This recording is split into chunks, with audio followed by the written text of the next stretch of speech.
నంద్యాల జిల్లా డోన్లో కొత్త ఎంపీడీఓ కార్యాలయం ప్రారంభోత్సవం తీవ్ర రాజకీయం ప్రోటోకాల్ వివాదానికి దారితీసింది. టీడీపీ ఎమ్మెల్యే కోట్ల జయసూర్యప్రకాష్ రెడ్డికి ఎలాంటి ముందస్తు సమాచారం ఇవ్వకుండా వైఎస్ఆర్సీపీకి చెందిన జెడ్పీ చైర్మన్ పాపిరెడ్డి కొత్త భవనాన్ని ప్రారంభించి రిబ్బన్ కటింగ్ చేశారు. ఈ కార్యక్రమం గురించి ముందస్తుగా ఎలాంటి సమాచారం లేదని ఎంపీడీఓ వెంకటేశ్వరరెడ్డి తెలిపారు. ఇక అధికారులు ప్రోటోకాల్ను ఉల్లంఘించారని పేర్కొన్నారు.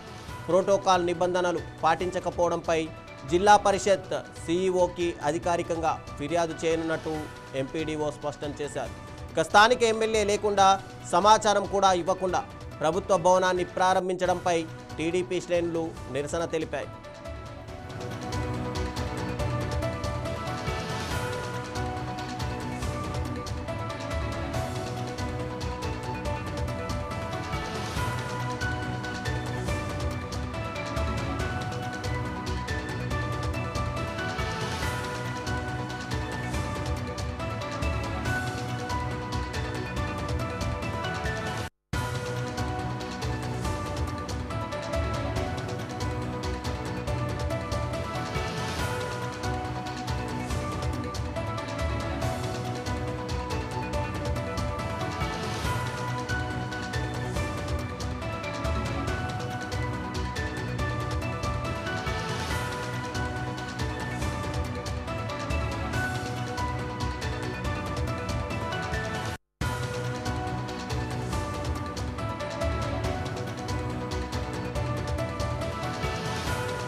గచ్చిబౌలిలో 7 అంతస్తుల భవనం